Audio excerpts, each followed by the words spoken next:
question on everybody's lips, even if we didn't fully understand how it works since COVID, was supply chain, global supply chain. And I think that even for us everyday businesses, especially in the Savannah area in which I reside, we see the ships coming in and out. We understand that we're in a global economy, and what happens on the other side of the world affects us when it comes to products being moved around.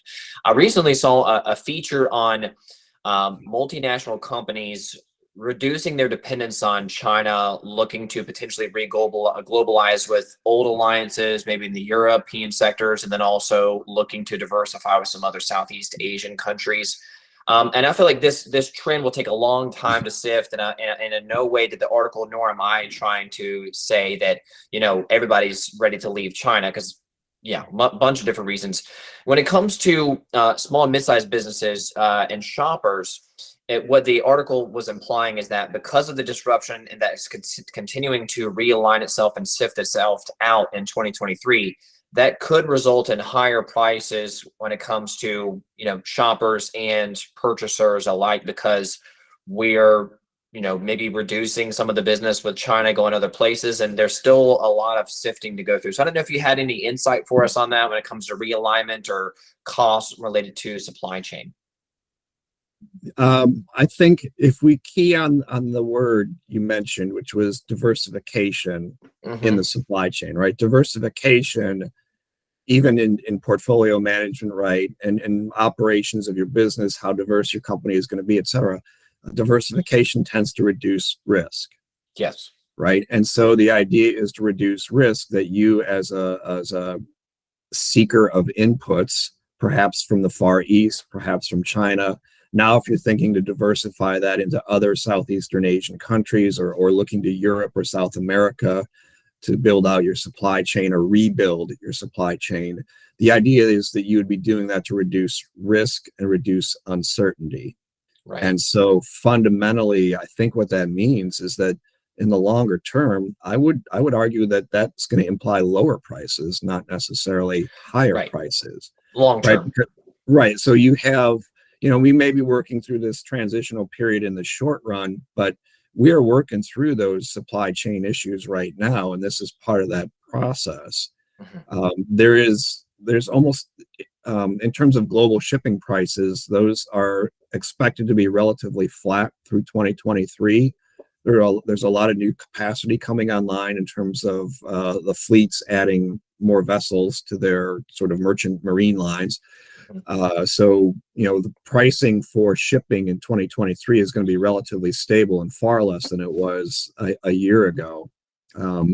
I think as folks, companies, manufacturers build out or rebuild their supply chains, we're going to see lower prices in the future. I don't know that in the short run it would cause a significant uptick in prices. I mean, if you were sourcing materials out of China and the factory that you sourced from got shut down, right? You're scrambling from somebody else, as well as everybody else who is depending on that one major city or region in China for their inputs. Now, if you can diversify to 2 or 3 other different suppliers, right, as well as everybody else, right, you start to spread that demand a little bit. And so I would expect to see less upward pressure on prices, and actually perhaps even downward pressure on prices as a result of that, because you've got people diversifying into different, parts of the world for their inputs. Right. So I'm not so sure that it would translate into higher prices in 2023. I think that's part of the overall reduction in the level of inflation that we're going to see in 2023, as supply chains become more reliable and less reliant on one particular region or country. That will reduce risk for purchasers of materials. And then with the relatively new capacity added to shipping lines, I think we'll see relatively stable costs of importation in terms of transportation and such. So I think I might be on the other side of the fence on that one. I think it actually implies lower prices for consumers and businesses seeking inputs. Okay. That makes sense. And so the final question I wanted to ask you, is there any kind of sector that maybe doesn't get as much talk either nationally or regionally where you think is a sector of interest for you this year? Retail, construction, housing, manufacturing, logistics, some of which you've mentioned, but is there an economic sector that when you're looking at the data, you're like, hey, this is one that, I might have a really bad year that no one expected, or might have a really good year, for example?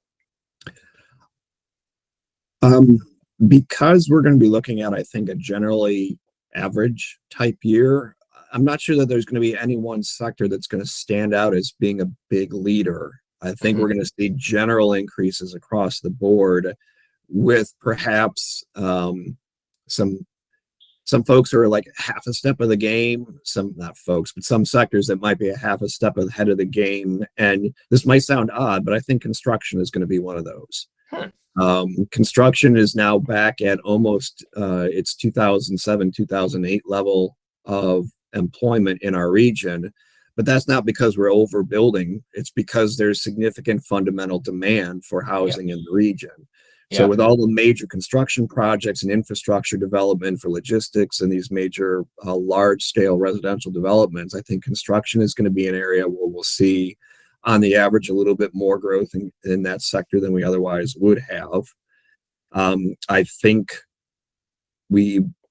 I think there are opportunities still in retail activity that provides interesting experiences and efficient experiences for our tourism and hospitality sector. Right, we have on the order of 13 million visitors coming through our town every year, and with 13 million visitors, there's a market out there for a unique and interesting visitor experience in our regional economy. So, again, to think innovatively and creatively about that hospitality sector that I think is not going to suffer very much at all if we go through a nationwide recession. As a matter of fact, it Mhm. might actually stimulate demand for our visitor experience here in Savannah if, say, at the national level, somebody who was considering flying from, say, Atlanta to Los Angeles for a Mhm. vacation, right? They may decide that if a second earner in the household is getting looking at possibility of unemployment because they work in a high-tech firm, and we've seen a Mhm. couple of big announcements in the Yep. last few days Alphabet. about right Mhm. 10,000 plus at Alphabet, and 10,000 plus at Microsoft, and Mhm. 10,000 plus at Salesforce, or whatever the other one was. Tighter budgets. So, right. So we're talking about, maybe one major earner in the household, broadly speaking, Mhm. might, be, looking at some difficult times in 2023. So are they going to want to fly to Los Angeles or Seattle or New England or wherever it is? Or if they're based out of Atlanta, hey, let's just go down to Savannah, right? Mhm. It's only 4 hours away. It's a nice place. We can hang out there for a week or a weekend. And then, so I think that kind of dynamic is likely to play out in our tourism and hospitality market. Kind of opposite, almost counterintuitive, right? Because in a recession, one of the first thing that goes is your luxury spending in your household.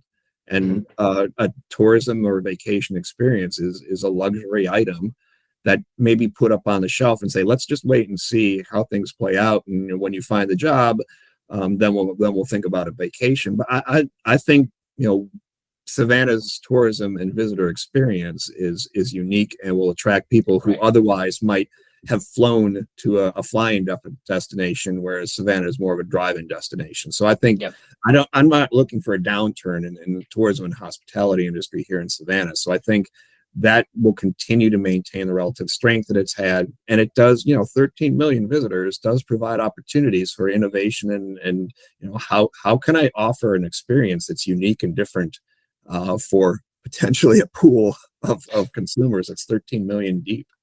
Yep. No, I think that's what I'm hearing from a lot of the tourism guys. A lot of optimism and a lot of, I think, increased confidence because they saw how resilient and unique of a tourism market Savannah was during 2020 and 2021. So I second that notion because we've seen it during those hard times that a 95 corridor and the very every 365 days a year approachability and budget friendly way to experience Savannah just makes it very resilient. Right. If you'll allow me, I'd like to follow up on that in terms Yeah. of how our tourism and hospitality market, really was able to set the stage for growth and surprising growth, like in late 2020 and in 2021 and two. We really have to be thankful that we have such a professional leader like Joseph Marinelli at Mhm. Visit Savannah, Mhm. because the marketing strategy that they developed really positioned Savannah well to grow its hospitality industry as we came out of the COVID recession. They were doing some very innovative and very well thought out planning in terms of marketing our regional economy as a tourism and visitor destination, that has set the stage for where we are right now in that hospitality industry. So Yeah. that's a critically important part of why we are where we are now in the tourism and hospitality sector.